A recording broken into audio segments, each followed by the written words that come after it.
జిందాల్ బాధితులకు జిందాల్ బాధితులకు జిందాల్ బాధితులకు జిందాల్లో భూమి పోగొత్తం మళ్ళీ మొదలుకొచ్చింది.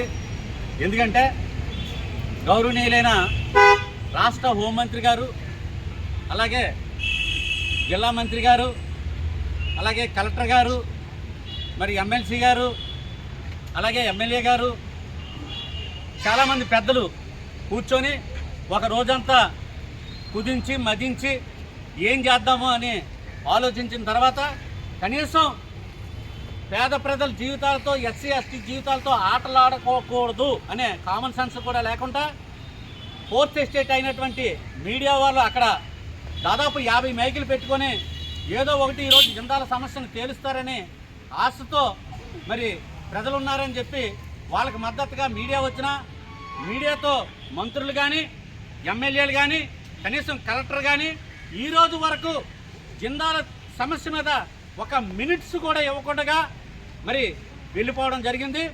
అంటే లెక్కలేని తను గౌరవనీయులైన పవన్ కళ్యాణ్ గారికి, సీఎం గారికి ఒకటే చెప్తా ఉన్నా, అయ్యా జిందాల్లో 125 ఎకరాల ఫారెస్ట్ ల్యాండ్ ఉందని చెప్పాం. అదేవిధంగా మరి డీపట్టా భూమిని మరి జిందాల్ యాజమాన్యం ఎవరైతే కనకారావు ఉన్నారో ఆయన రిజిస్ట్రేషన్ చేసుకున్నాడు, ఆయన మీద కేసు ఫైల్ చేయండి అని చెప్పాం. మరి దానికి సమాధానం లేదు.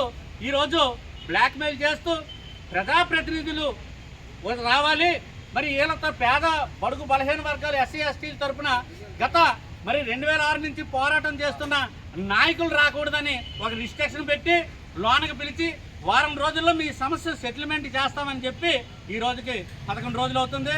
ఎటువంటి సమస్యను పరిష్కరించలేదు. నేను గౌరవనీయులైన మరి ముఖ్యమంత్రి గారికి, అలాగే పవన్ కళ్యాణ్ గారికి చెప్తా ఉన్నా, జిందాల విషయాన్ని ముట్టుకున్నట్లయితే ఈ జిల్లాలో కాదు రాష్ట్రంలోనే మరి ఎస్టీలు తీవ్ర మరి వ్యతిరేకత చూపెడతారు. దాన్నే ముందుగా గమనించిన జగన్మోహన్ రెడ్డి గారు గతంలో మరి అది పార్కు ఓపెన్ చేయడానికి వచ్చి ఓపెన్ చేయకుండా వెళ్ళిపోవడం జరిగింది.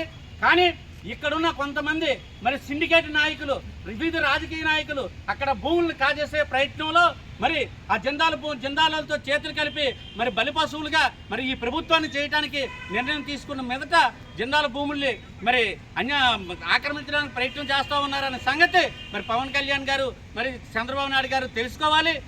రైతులకు ఇవ్వాల్సిన రిహాబిలేషన్ బెనిఫిట్స్ ఉన్నాయో అవన్నీ తక్షణమే చెల్లించి ఆ భూములను ప్రాపర్గా మరి ఏదైనా మంచి కంపెనీలు ఏర్పాటు చేయడానికి ఇచ్చినట్లయితే అక్కడ యువతకు ఉపాధి కలుగుతుందని మా అభిప్రాయం. కాబట్టి జిందాల్ యాజమాన్యం నుంచి భూముల్ని రైతులకు అప్పగించి మరలా ప్రభుత్వం తీసుకొని వీళ్ళకి నష్టపరిహారం ఇప్పించి సరైన మార్గంలో జిందాల్ భూములను ఉపయోగించి యువతకు ఉపాధిని చూపిస్తారని గౌరవనీయులైన ముఖ్యమంత్రి గారు 20 సంవత్సరాల నుంచి ఉన్న సమస్యనే, ఆ సమస్యలేవి మీకు చెప్పకుండా కేవలం మీరు వస్తారు ఓపెన్ చేస్తారని చెప్తున్నారు. కాబట్టి వీళ్ళ మాటలేవి కూడా నమ్మొద్దు.